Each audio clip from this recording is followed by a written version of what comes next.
Welcome back to another technical video. We're gonna go through the question, the answer, and I hope that you get the solution.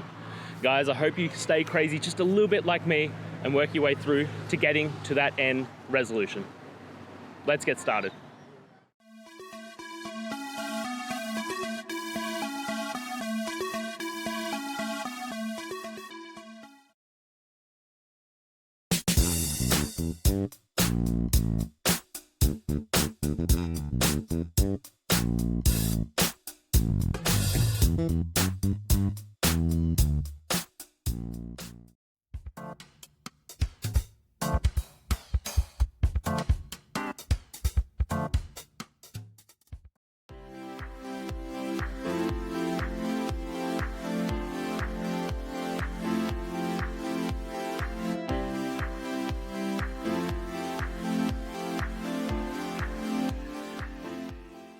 I hope that's found the resolution that you're looking for and you managed to work your way through your issue.